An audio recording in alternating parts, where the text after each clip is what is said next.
Et salut les mobeurs. Alors aujourd'hui on va faire de la bonne mécanique. Donc au programme de cette vidéo, on va démonter le moteur que j'ai sur ma petite 103 RCX. On va l'inspecter sur l'établi, le petit kit Bidalo, voilà, dans quel état il est, contrôler le bas moteur, voilà, contrôler le moteur en entier. Donc ça c'est ce qu'on va faire dans cette vidéo, plus moi tout mon blabla, je pense que ça fera déjà une vidéo assez complète. Avant toute chose, donc cette vidéo là, c'est sur une mob de rue pour le moment. Je ne fais pas de piste. Donc ça s'adresse aux gens qui sont un petit peu comme moi en faisant de la route. Voilà. Je ne parle pas de choses pour la piste. La piste, c'est un autre monde, donc j'en en parle pas. Je ne vais pas parler de préparation, quoi que ce soit, ou les paramètres, ce que vous mettez sur la piste. Moi, je ne suis pas dans ce délire-là pour le moment. Donc moi, c'est une mob de route. Donc les paramètres, ce que je mets dedans ou quoi que ce soit, c'est par rapport à mon ressenti et mes retours que j'ai sur la route. Voilà, au moins je clarifie les choses, je fâche personne. Voilà. Allez, on est parti pour bricoler. Premier lieu, j'enlève mes caches latéraux.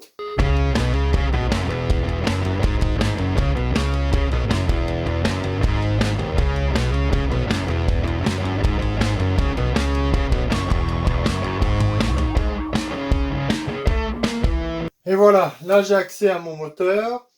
Donc en même temps, je vais changer mon truc de kick là. Le pignon de kick. Parce que quand je l'ai eu, c'était avec cette machine et cette machine avait souffert. Donc vous avez un plastique autour qui permet d'éviter le contact entre le kick, le pignon de kick et le pignon de la poulie embrayage. Et donc vu que je l'ai pas, donc ça n'arrête pas de faire gling gling gling gling, ce qui me fait péter une durite, moi aussi. Certains me le disent, mais moi aussi ça me fait péter une durite. Donc là j'ai réussi à en avoir un. Je vais monter ça. Et puis pour résoudre ce problème qui est très fatigant et qui va user aussi mes pignons, ni plus ni moins, prématurément. Voilà, voilà. Donc ça, je vais m'y atteler aussi. Sinon, il y en avait un, il m'avait demandé par rapport à mon faisceau électrique. Donc mon faisceau électrique est quand même bien camouflé, donc c'est assez compliqué. Alors, dessus, c'était assez simple, vu que le faisceau est celui d'origine. Une des rares choses qui n'avait pas été touchée. Donc par rapport à l'allumage, on branchait ça, et puis basta. Mais sinon, on a un fil rose, voilà, qui sort de l'allumage. Après, on a fil de terre, fil de masse, voilà le jaune et vert, fil marron et fil bleu. Voilà. Donc une partie va au CDI qui est caché là-dedans. Donc que je me trompe pas. Alors là, on a un fil vert qui va à la bobine. Après, un fil de masse et l'autre qui va au faisceau électrique, ni plus ni moins. Le fil, bref, moi, l'électricité et moi, ça en fait deux. Mais normalement, du CDI, après, vous avez un fil qui revient, c'est le fil noir, il va sur la bobine. Voilà, donc ça, c'est ce qui revient normalement du CDI. Après, le fil orange, ça, c'est mon petit coupe-circuit, donc ça, c'est autre chose. Ça en fait pas partie. Là, vous avez un fil de masse automatiquement. Et puis, basta, quoi, hein. Donc, normalement, fil rose et fil bleu, ça va au CDI. Après, il y a un fil de terre qui va au CDI. Et il ressort un fil noir, fil d'électricité. Normalement, c'est à peu près ça. Mais bon, vous avez les schémas sur Internet. Ça vous dira bien mieux que mon foutoir dedans où moi, c'est un petit peu le bazar. L'électricité, je suis pas très bon. Bref, ceci n'est pas la question. On est parti pour le démontage.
Le moteur est sur l'établi. Donc j'espère que cette petite session, un petit peu de vidéo en accéléré, enfin sans que je parle, ça vous aura plu. Parce que ça m'a pris 4 fois plus de temps que démonter le moteur normalement. Voilà. Ça c'est la vidéo. Mais bon. Donc là le petit moteur il est sur l'établi. Pour ceux qui ont suivi que j'avais monté un kit Silent Block. Donc écoutez, pour le moment, moi ça bouge pas. Voilà. Là il y a un petit peu de bouts de filasse un petit peu plastique. Ça, c'est le temps que ça se rôde les premiers temps, mais pour le moment, pour moi, c'est bon. Pour moi, c'est bon.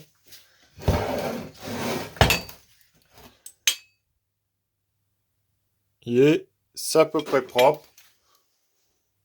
Voilà. Donc pour l'instant, c'est propre. Le moteur,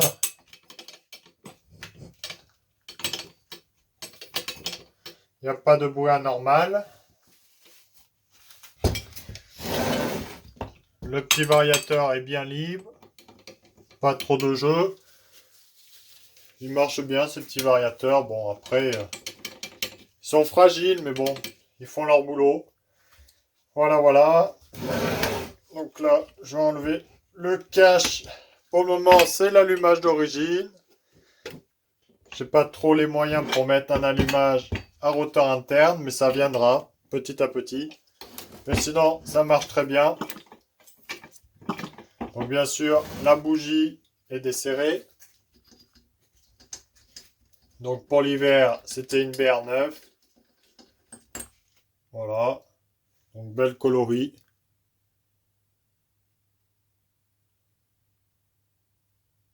Voilà. Pour moi, c'est pas mal.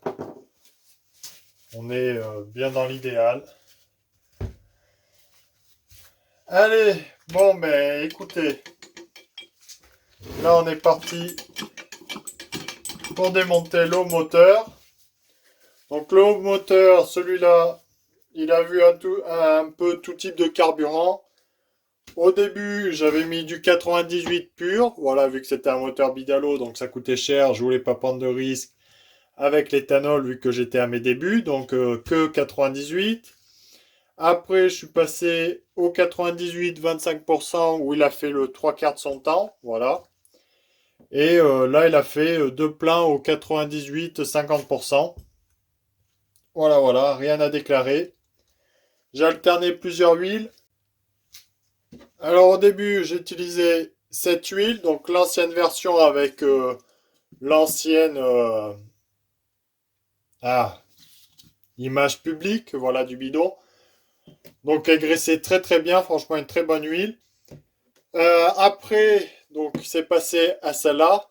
Et cette nouvelle version d'huile, je ne sais pas, par rapport aux homologations anti-pollution, je ne sais quoi, ils ont dû modifier quelque chose. Mais je trouve qu'elle graisse quand même un petit peu moins bien. Donc, mais sinon, à calamine assez niveau tête de piston, elle noircit assez vite les têtes de piston. Dans le pot d'échappement, ça calamine pas, il n'y a pas de souci pour ça, mais les têtes de piston sont assez noires avec cette huile. Donc c'est moyen, moyen, voilà. Pour la propreté du moteur, c'est moyen, moyen. Mais elle fait le taf. Et là, en dernier, je voyais, elle graissait moins bien. Il aurait fallu monter à 2,5-3% pour une 100% synthèse. Ça fait, c'était un petit peu emmerdant. Donc j'ai arrêté avec cette huile. Voilà. J'utilise plus qu'en motoculture. Et j'ai testé cette huile. Donc voilà, c'était pour des tests pour l'éthanol. Et au final, ben, elle tourne avec le 50% de E85 et 50% de 98. Elle est compatible. Voilà mon mélange qui a 2 semaines. 50% des deux. Et là, comme vous pouvez le voir, il n'y a pas de dépôt pendant 2 semaines. Hein. À température normale, quoi. Entre 5 degrés le matin et 10-12 degrés l'après-midi. Voilà. Et très bien. Jusqu'à 50%. Je pense que cette huile 100% E85 n'est pas compatible. Ne l'oubliez pas, j'ai fait plein d'autres vidéos. Donc voilà, je mets 3% de cette huile. Sur VSX, ça coûte 17,90 € les 2 litres. Ce qui est un très bon prix pour de la motule. Et pour du all day, donc pour de la route, c'est de la super bonne huile. De une, elle calamine moins. Voilà, bon, bien sûr, il y a l'éthanol qui aide aussi, vu que l'éthanol, ça calamine beaucoup moins. Mais entre l'huile plus l'éthanol, ça calamine beaucoup, beaucoup moins. Le moteur marche très bien et ça graisse très bien. Voilà. Donc on va regarder, j'espère qu'il n'y aura pas de traces. S'il y a des petites traces, ça viendrait peut-être de cette huile qui était pas top. Voilà. Ah, la bonne mécanique là. Avant tout, que je fasse mes petites conneries, je vais enlever ma bride d'échappement. Vu que j'en ai qu'une. Donc comme vous pouvez le voir, ça crache un peu d'huile, donc ça graisse. Voilà, là il y a un peu d'huile. Donc c'est bon signe. Ça fait pas propre, mais au moins ça graisse. Tac, tac.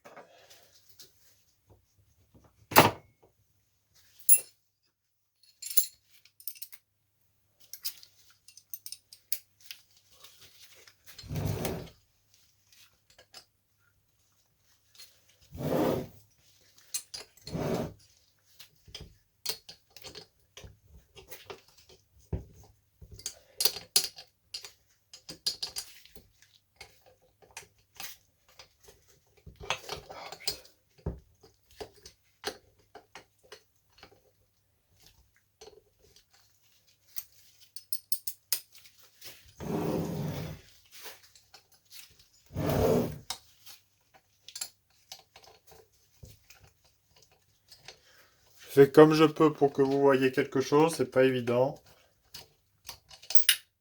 Allez.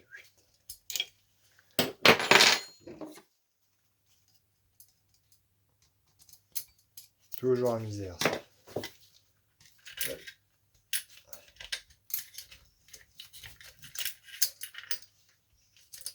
Donc sinon, c'est pas non plus une très très grosse configuration, voilà. C'est un moteur, on peut dire standard. Donc petit carter, je le rappelle. Vilebrequin Doppler Endurance pour que ce soit solide. J'ai pas à me plaindre de ce vilebrequin. Donc on va le contrôler avant que je parle un peu trop vite aussi. Mais pour le moment, pas besoin de... Je me plains pas voilà, de ce vilebrequin. Il fait bien son job. Après, culasse surcompressée Doppler. Alors les culasses surcompressées, je trouve ça un petit peu aberrant. Donc voilà les ailettes dessus. Et au final, vous avez une ailette ici en moins comparé à de l'origine ou quoi que ce soit.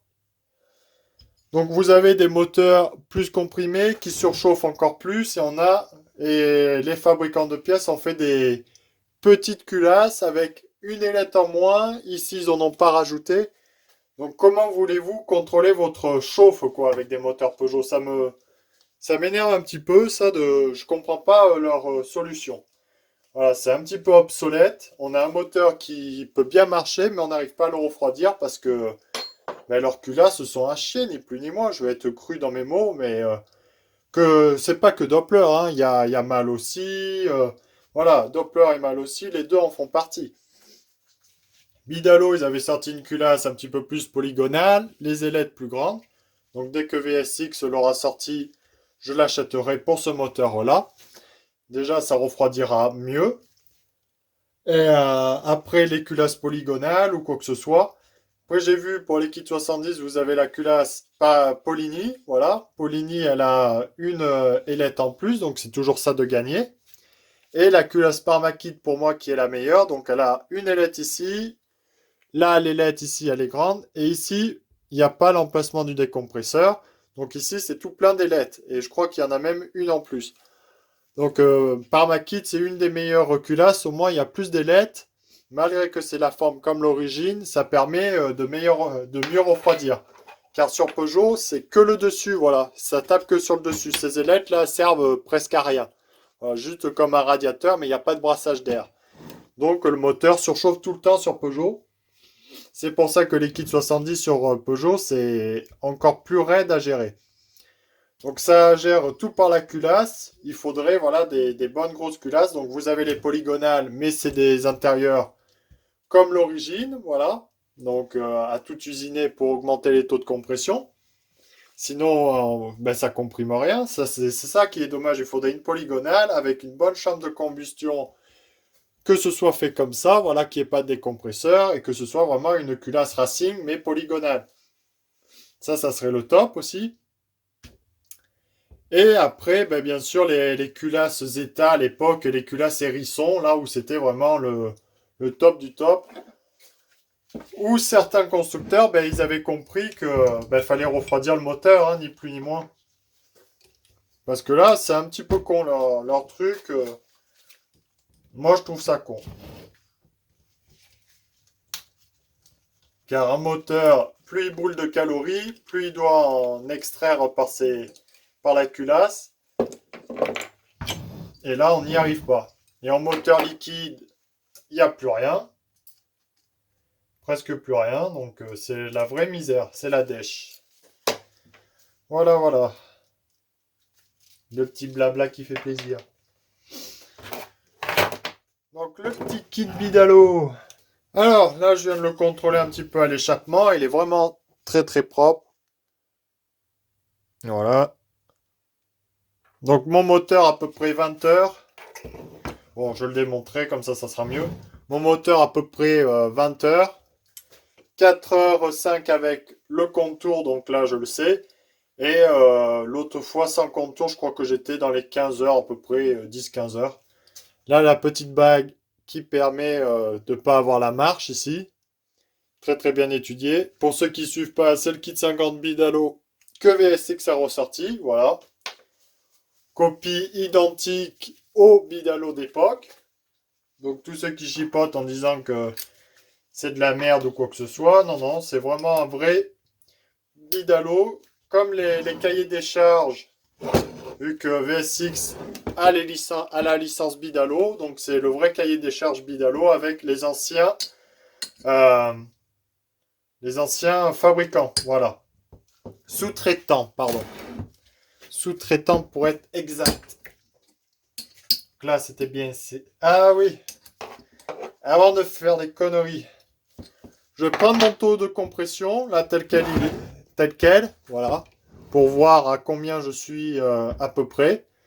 Parce qu'il y a toujours un petit peu de tassement, mais malgré qu'il était bien conçu, qu'il n'y avait pas besoin de trop le caler. Il y avait juste le joint en base de 0,25 si je ne me trompe pas. Sinon, j'ai une bonne nouvelle. Donc j'ai réussi à vous avoir un code promo de 5% sur VSX sur tout le magasin. Donc déjà merci à VSX. Les 5% seront valables sur tout leur site internet à partir de 80 € d'achat et hors promotion bien sûr. Donc ceux qui ne connaissent pas le site internet VSX, c'est un site internet qui est très bien placé au niveau tarif des pièces. Voilà pour mobilette. Ils ont le choix de pièces, ils livrent assez vite, les emballages, ça c'est bien emballé. Moi, pour le moment, je n'ai pas à me plaindre de VSX. Voilà, c'est vraiment un très très bon site. Donc voilà, je vous offre 5%. Donc c'est valable jusqu'au 31 de ce mois-ci. Voilà. Vous pouvez l'utiliser n'importe quand, plusieurs fois si vous voulez. Vous faites ce que vous voulez. Vous pouvez l'utiliser jusqu'au 31 du mois de mars de cette année. Voilà. Vous tapez MDM 0320. Et puis, vous avez droit à 5% sur tout le magasin.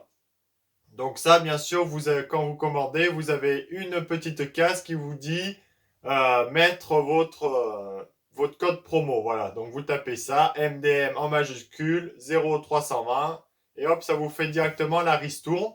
Donc, je répète, 80 € minimum. Les frais de port ne sont pas compris, mais quand vous arrivez à 150 €, c'est gratuit.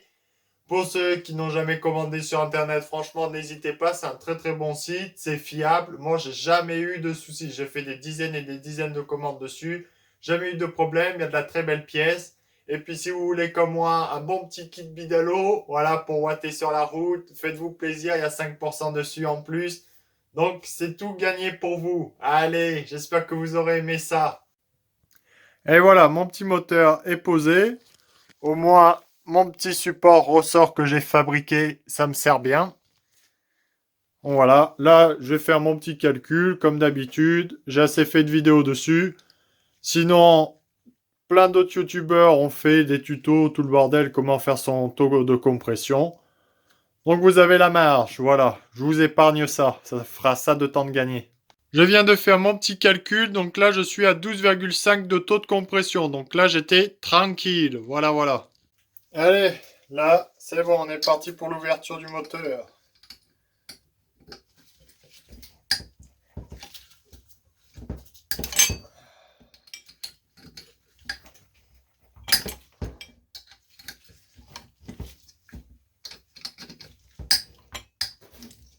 Et voilà. Là, c'était bien serré. Pas bouger.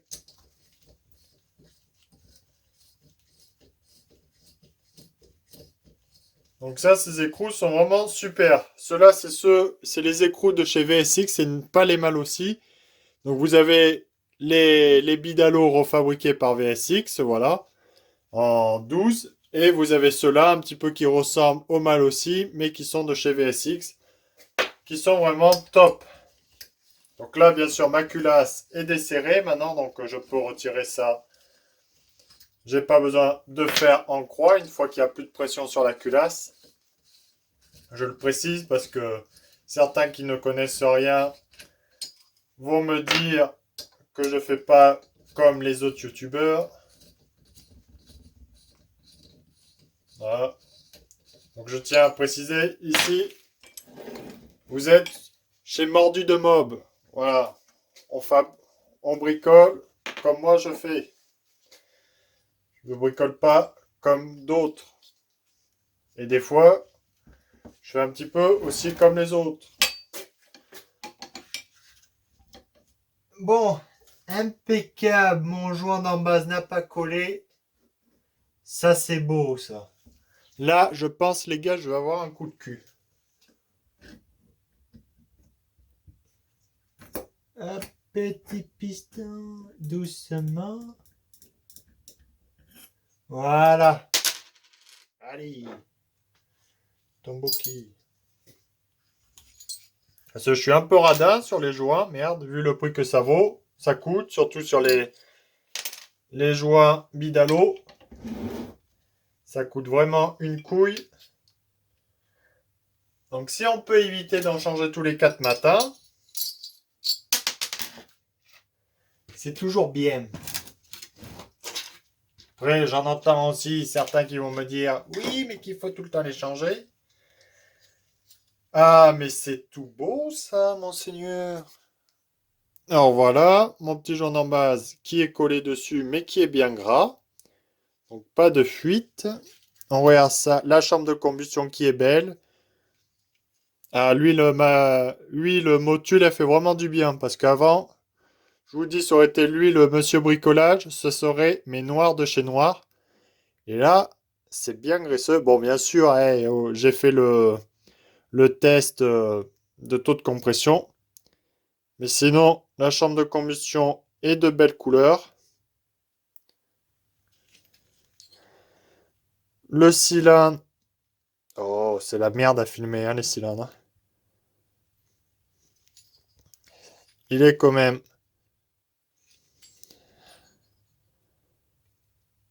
assez propre. Franchement, du beau matos, hein.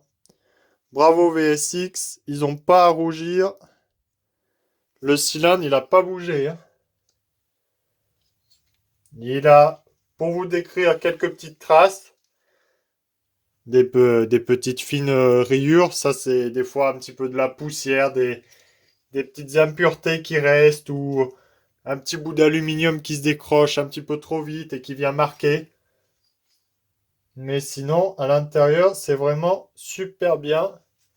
L'échappement est pas trop encrassé. Alors là, oui, à l'extérieur, oui. Mais dans le conduit, voilà, c'est pas trop calaminé. Je pense que je suis pas mal. Voilà, voilà. Donc, super belle pièce, hein. Il n'y a pas à chier, 20 heures de tourne. C'est du beau matos. Alors, le petit piston, lui, il a une petite marque ici, mais ça se sent pas. Donc, écoutez, une petite merde.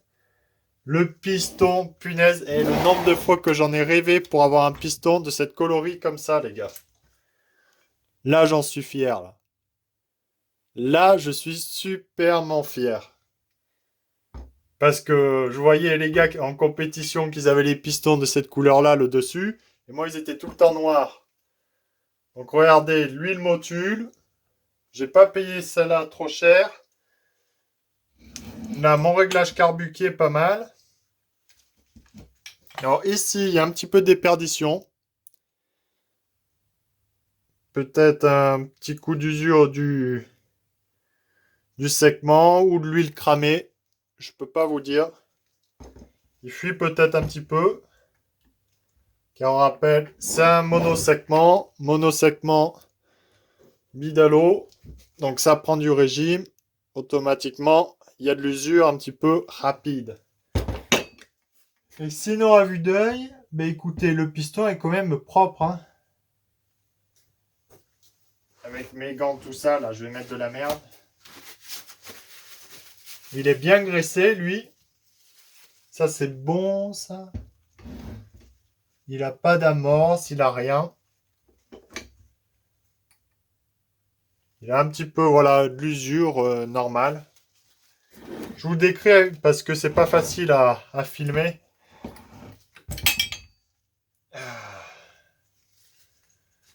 Non, non, c'est quand même beau. Hein. Il est... Je rappelle, c'est un moteur, il n'a pas eu de rodage comme beaucoup le disent, de faire 500 km, tatati, tatata. Moi, ça a été 6 fois sur béquille, le faire rôder tranquillement. Des sessions de 10 minutes. 10 minutes, j'ai un petit ventilo à côté. Et puis je fais tourner comme ça, chaud-froid, froid, chaud, froid, chaud, froid, chaud. Après, je la laisse bien chauffer, tranquillement. Et puis après, je roule sur la route, mais jamais je le laisse à pilonner pendant 25 km. Sinon, dans les dernières vidéos, je l'ai tapé quand même pendant 3-4 km pleine poire à 11 000 tours minute. Et écoutez, il n'est pas dégueulasse. Hein. Là, c'est vraiment belle pièce. Hein. Donc voilà, là vous avez un retour sur ce moteur Bidalo, vu qu'il y en a très très peu. Et franchement, vous pouvez y aller, c'est vraiment du bon matos à la réputation Bidalo. Mon moteur est un petit peu préparé aussi. J'ai un petit peu rehaussé l'échappement. Et franchement, c'est beau. Hein. Le segment est bien libre. Voilà. Donc, segment bien libre. Tout est propre. Là, je suis mais super, super content. Là, je suis fier de moi. Là, c'est une belle avancée. Franchement, ce moteur, très, très belle avancée de mes capacités. Car ceux qui ne me connaissent pas, je suis parti de vraiment rien du tout. J'avais aucune formation. Ça fait 5 ans que je fais de la mobilette. Donc, j'ai vraiment aucune formation ou quoi que ce soit. Mais je me débrouille bien. Franchement, je suis bien bien fier de moi.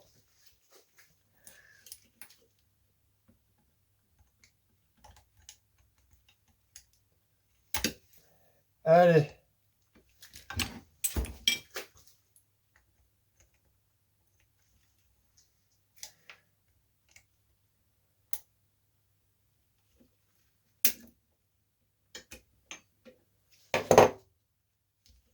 Là. C'est pas évident. Donc, les Circlips Bidalo. Voilà, comme ça. Je vais mettre une feuille pour pas trop encrasser mes pièces. Parce que c'est pas non plus super propre. Déjà, il est bien bien plus propre que beaucoup d'établis, mais bon. J'essaye de garder au maximum propre parce qu'un moteur à 11 000, ça pardonne pas, quoi. Une merde. Donc vous voyez, en début de vidéo, j'ai dit que j'allais beaucoup parler. Je vous ai pas menti. Hein. Et parti dans le blabla. Voilà, le deuxième clips, impeccable. Donc eux, c'est pareil, je vais pas les changer. C'est vraiment des bons clips. Je sais que certains me diront c'est pareil. Mais bon. Et voilà.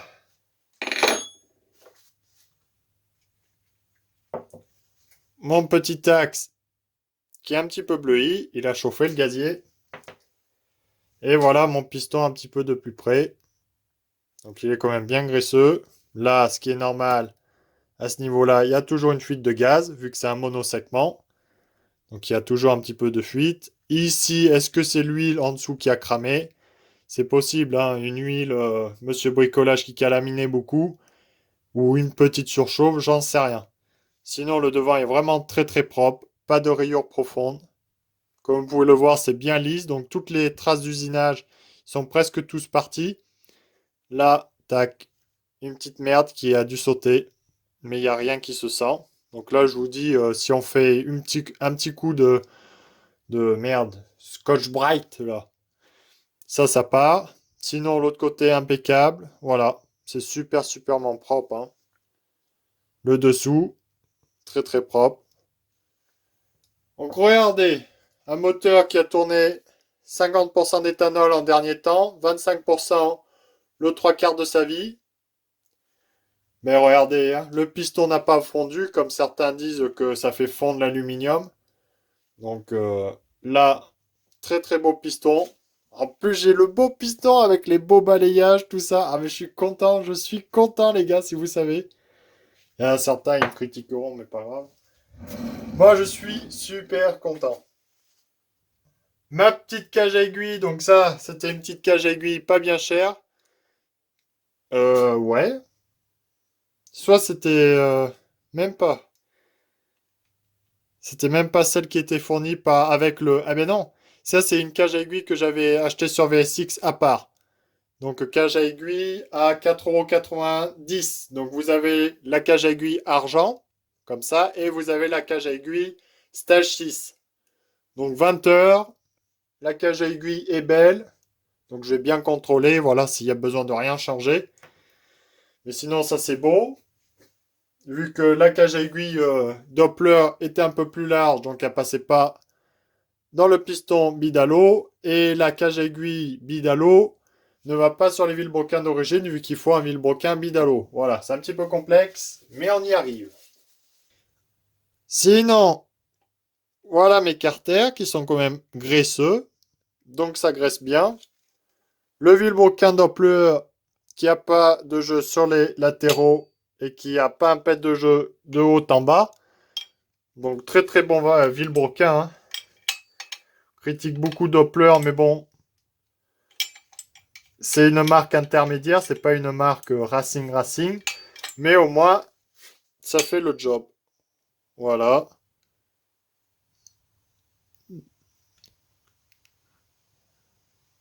Ma petite préparation. Donc avec le gros trou de porosité, ben ça marche. Voilà, voilà. Et je me débrouille. Je me débrouille. C'est pas mal, je suis bien content de moi. Faut être toujours fier de soi. Toujours. Jamais se dégonfler. Toujours continuer à évoluer.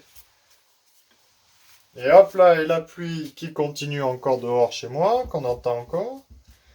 Hmm. Bon, ben écoutez, je finis de contrôler. Et puis on va s'arrêter là, c'est bien assez long déjà, beaucoup de blabla comme d'habitude. Allez voilà, je viens de finir de contrôler un petit peu mon moteur, donc j'ai fait ça en off pour être bien concentré, bien tout regarder. Donc j'ai un petit peu tout contrôlé. Mes roulements, s'ils avaient un peu de jeu, mon vilebrequin bidalo, dans quel état il était, donc super bon vilebrequin, il n'y a pas de problème. Donc le vilebrequin, pas un pet de jeu, sur les côtés très très peu de ballottement comme d'origine. Donc le Doppler Endurance est plus cher que comparé au Doppler ER1, mais il s'use quand même moins vite. C'est un très très bon vilebrequin qui encaisse bien.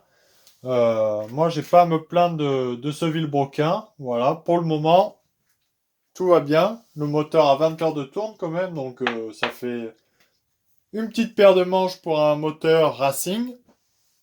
J'ai contrôlé mon jeu à la coupe au segment, je suis entre 0,20 et 0,25. Donc certains vont me dire que oui, que c'est trop, tout le bordel, mais ça c'est les personnes en compétition, donc 0,20, 0,25, Oui, le segment est capoute, vu qu'en compétition, il favorise des segments en 0,15 de jeu. Mais comme je l'ai dit en début de vidéo, moi, c'est de la pièce pour le moment pour faire mumu sur la route. Que ce soit autorisé ou pas, c'est mon problème. Bref, donc 0,25, ça le fera, ça va continuer. Donc voilà, voilà. Moi, il n'y a pas de souci. Le moteur avait une bonne compression. Le jeu entre cylindre piston, j'ai pas contrôlé, mais bon, on est quand même pas mal, hein. Le piston a pas trop d'usure. Puis, mince, je vais pas changer tous les 20 heures de piston, c'est pas une motocross. Voilà, voilà. Bon, il faut que j'arrête avec les voilà. Et le cylindre, donc j'ai bien contrôlé, à part une minuscule rayure, ben, à ce niveau-là. Voilà. Mais sinon, c'est tout. Alors, qu'est-ce qui s'est passé?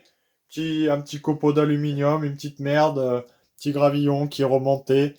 Voilà, ça va super vite. Une fine poussière, hop, ça fait une rayure. Sinon, dessus le piston, pas de détour, rien. Vraiment très très propre. Un poil de calamine ici, mais bon, quand je roulais avec le 98 et l'huile Monsieur Bricolage, la tête de piston était complètement noire. Donc là, ça l'a bien nettoyé avec 50% d'éthanol, même 25% et 50% d'éthanol et l'huile Motul. Franchement, super huile. La huile Motul 510, j'aurais jamais cru qu'elle graissait aussi bien. Donc pas besoin de foutre des huiles style Motul 800, voilà, pour une petite mob de rue. Après, vous pouvez le faire, c'est toujours mieux, hein. Plus on met cher, mieux ça sera pour votre moteur. Mais la 510, pour moi, elle fait bien l'affaire. Donc le petit moteur est démonté. J'ai contrôlé mes clapets mal aussi, que certains critiquaient beaucoup sur les réseaux sociaux en disant que c'était de la merde, ceci, cela. Vu que presque le trois quarts des pièces que j'ai ici, c'était considéré comme de la merde. Voilà, Villebroquin Doppler Endurance, c'est de la merde. Le kit Bidalo de chez VSX, c'est de la merde. Culasse Doppler, c'est de la merde. Et clapet mal aussi, c'est de la merde. Voilà, donc sur les réseaux sociaux, on en entend tous les jours que c'est de la merde. Mais au final, jamais personne qui teste et qui font des bons retours. Donc moi, j'ose le dire quand c'est de la bonne pièce. Donc le Villebroquin Doppler, je suis bien content. Le variateur Doppler ER3, il est fragile, mais il fait le job. Voilà. Clapet mal aussi, carbone. Donc vous avez les deux. Carbonite, carbone. Carbonite pour les radins, carbone pour les pros. Voilà, c'est bon, je rigole, un petit peu d'humour. Donc les carbonites, c'est un petit peu de mélange, tout le bordel, c'est pas du vrai carbone. Donc eux, ils s'abîment à haute tour minute. Le carbone, ils sont bien plus solides. Donc moi, ils s'abîment pas. J'ai contrôlé la petite cage à aiguille, mais elle, c'est bon, elle coulisse bien, tout est nickel, tout tient bien. Donc elle, je vais pas toucher. Les clips sont bons. L'axe, il n'y a pas d'usure prématurée dessus. Écoutez, là, j'ai fait mon petit check-up, je suis bon. Donc le haut moteur, il va dormir un petit peu dans son carton. Et puis voilà, voilà. On se reprend donc pour la prochaine vidéo pour le montage du kit 70 Fast Team. Voilà, dans les règles de l'art, tranquillement, prendre le taux de compression. On ne prendra pas les diagrammes, mais prendre le taux de compression, le jeu à la coupe au segment malgré qu'il a fait pour faire ça vraiment tip top. Et qu'on se fasse pas aligner. Et puis ça sera tout, hein. On le fera craquer, rodage sur béquille. On ira s'amuser sur la route et puis impeccable. Voilà, voilà le programme. N'oubliez pas qu'à la fin de toutes ces vidéos, le kit 70 Fast Team sera gagné. Voilà, pour un abonné. Donc suivez bien la chaîne, suivez bien toutes les informations. N'oubliez pas de liker, de commenter, de partager. Voilà, comme d'habitude, hein, comme tous les autres youtubeurs. Ça permet que ma vidéo soit un petit peu plus vue, que ma chaîne YouTube évolue. Donc plus elle évoluera, plus j'aurai de choses à vous proposer. Ça marche comme ça. C'est le YouTube game. Voilà. Allez. Bon, j'ai encore dit voilà. On se tient au jus, les gars. Et à très vite. Hé hé. Pour ceux qui ont adoré la vidéo, n'hésitez pas à aller voir Utip où vous regardez une publicité gratos et comme ça me rapporte quelques petits centimes d'euros. Donc si vous êtes des centaines à faire ça, ben, je pourrais payer des pièces et puis pour vous les faire gagner.